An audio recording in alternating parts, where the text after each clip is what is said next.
Hello mga madam! For today's video ay samahan niyo akong mag-tour dito sa Arkansas. Ipapakita ko lang sa inyo ang aming mga kaganapan ng small town nila at syempre hindi mawawala yung ating cooking vlog. Don't forget to like, share, and subscribe our YouTube channel. Baguhan pa lang ako dito. Good morning everyone! So for today's video ay magluluto ako ng breakfast. Syempre bacon and eggs. Today is ano ngayon dito sa Arkansas. Ano ba yung date ngayon? January 7. 1 month na ako ngayon sa US. So gagawa ako ng breakfast para sa aking mga ibons. At meron din pala ako dito pansit. Nagluto ako ng pansit kahapon. Ito yung pansit na niluto ko. So, ilalagay ko lang to siya sa microwave. Initin ko lang. Para sa aking lunch. Lunch time na pala dito, pero yung gusto nila, ano lang, bacon and eggs. Kasi makagising ko lang. 11 a.m. na. Magluluto na tayo. Itong malaki lang yung gamitin ko kasi madami akong lulutuin para isa.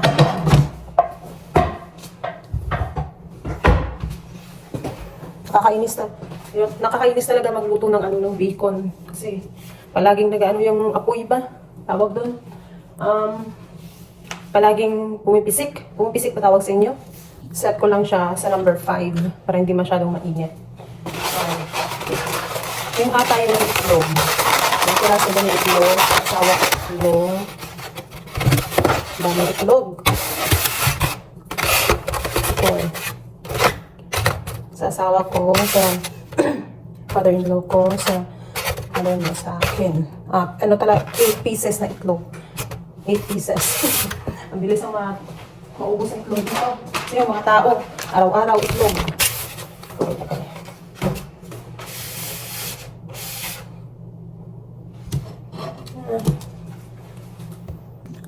Olive oil kasi wala nang vegetable oil.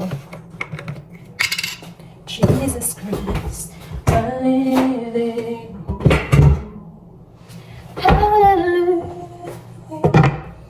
Pan.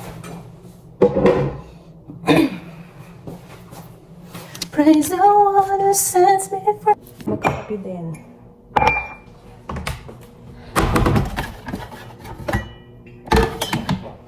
Walang laman.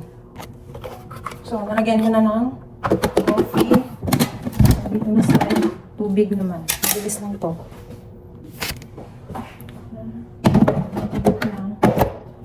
Ayun, tirang kape. Kunti na lang din. Ubus ka na lang ito.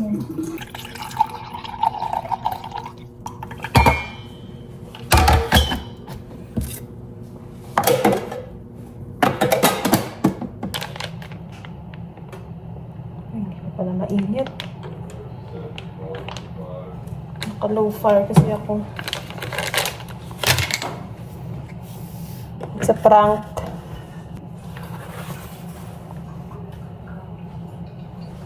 Hello. Sa paper plate tayo para wala tayo masyadong hugasin. Kasi naman ako maghugas ng plato. Kaya nalagay natin. Dito na lang. Ayan. Paper plate. And this one. Hindi mag-iilat ito. Sa gitna. Sa gitna lahat ng init.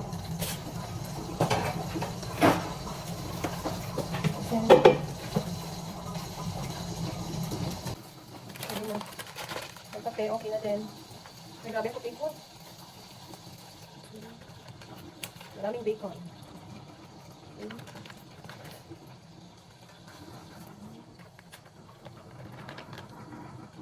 Mahilig ba kayo sa bacon sa mga madama? Hindi talaga ako mahilig sa mga bacon.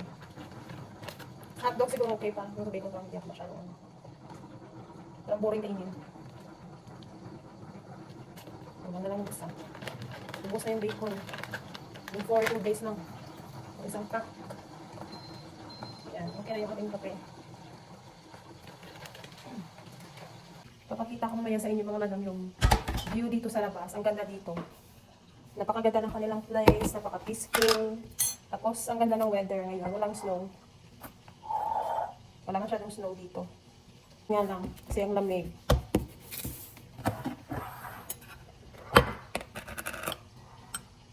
gusto ng asawa ko, maraming creamer. Lagyan ko din ng creamer ng kape ko. Dito nga, parang ano naman ako, parang madilim na naman. Kanina maputi yung camera ko. Sarap talaga pag nagkape sa umaga, madam, no? Parang gising na gising ka ba? Alas 12 na. Ayun pa lang talaga. Gumawa ng almusal, pero sama na naman ito.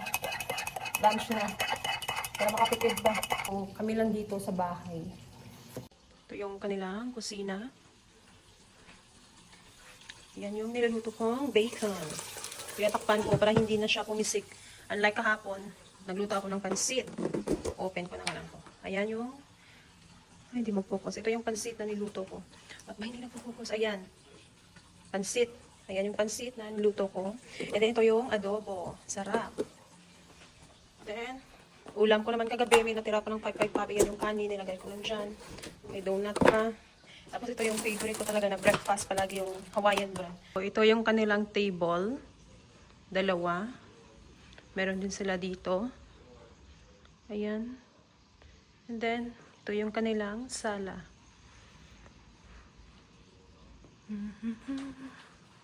Tapos may kwarto din dyan. CR. Tapos dyan ang laundry place. Tapos meron pa rin dito mga... Ito yung kanilang pantry. Ayan. Laundry place. Ayan na yung view sa labas. Ang ganda. Meron sila dyang jacuzzi. Diyan palagi yung asawa ko kasi sumasakit yung likod niya. Ayan yung view outside. Maganda yung weather ngayon. May pool dyan pero tinakpan nila. Ang laki ng kanilang place dito. Kung nasa square meter na sa 10,000. Yung sa likod na dyan sa kanila pa yan. Parang wala na dyang bahay. Puro na dyan talaga mga kakahuyan. Ang laki ng kanilang space. Ayan. So, babalik mo. Tignan ko na muna yung niluto ko mga madam. Nakasunog na. Okay. Malapit na. Gusto kasi ng asawa ko yung ano ba, yung batok, yung sunog.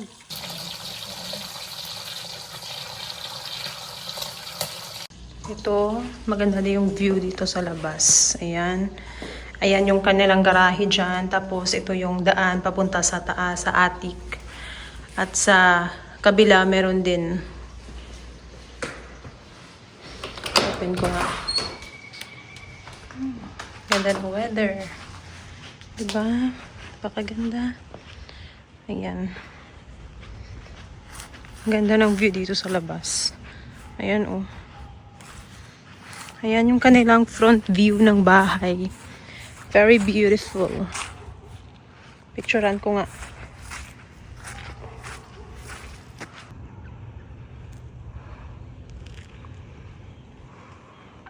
Ayan, may kapitbahay din dyan. Diyan. Tapos sa likod, meron din silang garahe na malaki. Parang yung shop. Yun yung shop nila. Tapos sa likod, wala na dyang bahay.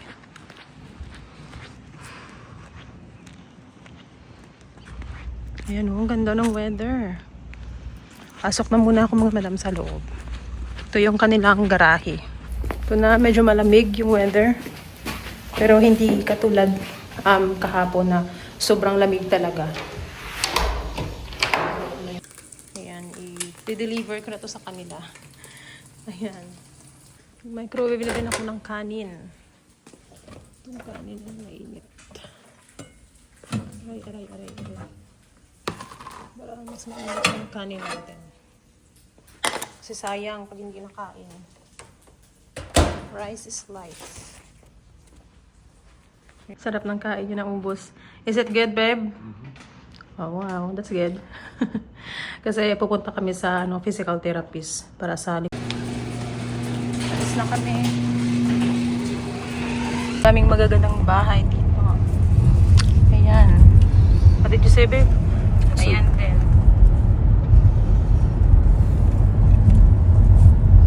Ito yung kanilang... Is it a subdivision, babe? No. Oh.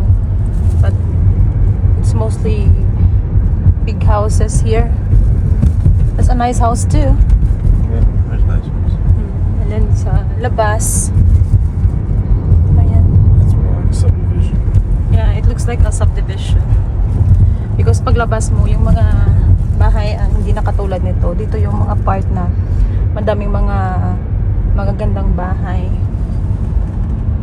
Yan din. Ito yung kanilang small town.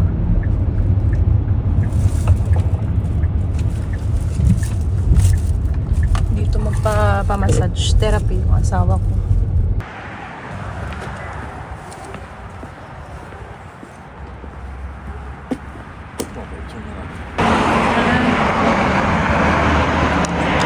I-off ko na yung camera kasi bawal siguro.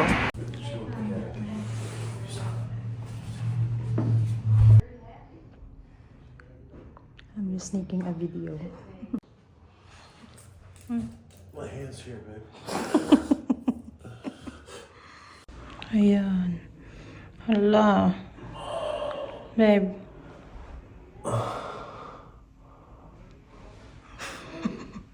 Tapos na kaming magpa-physical therapist. So, uwi na kami ng bahay. Dito kami ngayon sa grocery. Just gonna get some. Kasi gagawa ko ng spinach pizza. Mga butas. Ako ngayon sa boots section. Siguro kukunin ko to kasi ang ganda niya. Ayan. Ganda ng mga boots. Meron na ako niyan. Ganyan. Pero naiwan sa bahay. Pero kasi ang cold na yun. Maybe this is good. Try ko nga. Naka-sale. Naka-sale siguro to. $19. Pero I think mas maganda yung ganitong style. I'm size 6. Try ko. Try tayo mga.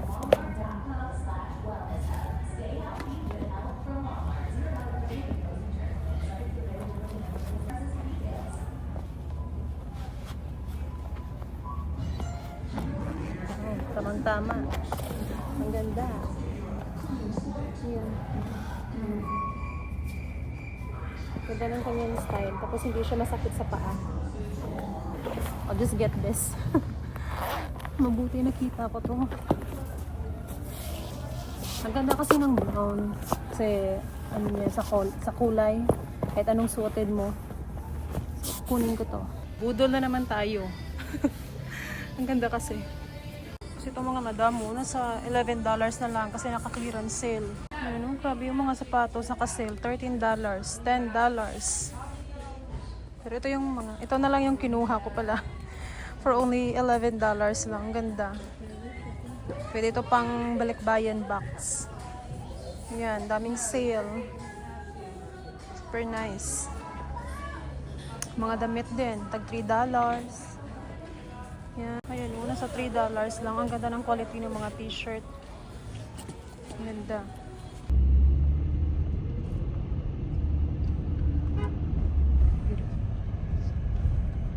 This town looks nice. Mostly old Yeah. style of buildings. Yeah. Yeah, it's Old Town.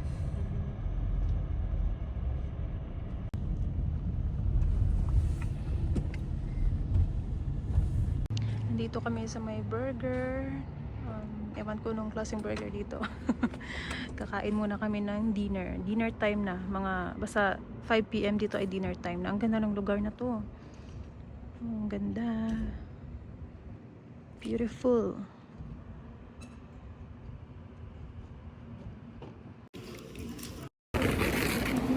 Pagdating lang namin ng bahay, may nabasag na naman na itlog. Mag-arrange muna ako ng mga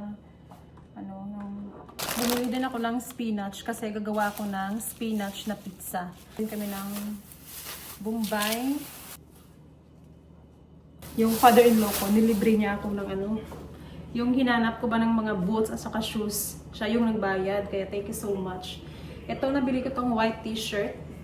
White t-shirt kasi wala ko masyadong t-shirt na dinala nung pumunta kami dito. It's only $3.98. Black and white. Ito yung black. 2 piraso lang yung binili ko. Tapos itong boots. As in, super beautiful ng boots na to. Ayan. For only $26 yata. ano pala, $30 for $30. Pero good deal na din kasi ang ganda ng kanyang quality. So, nilibre niya din ako nito. At tapos itong shoes. Ito yung kinuha kong shoes for only $11. Ang ganda. Yan. So, yan lang yung video ko mga madam for today's video ay sana nag-enjoy kayo sa video na to. And don't forget to like, share, and subscribe my YouTube channel. Thank you so much everyone. God bless you all.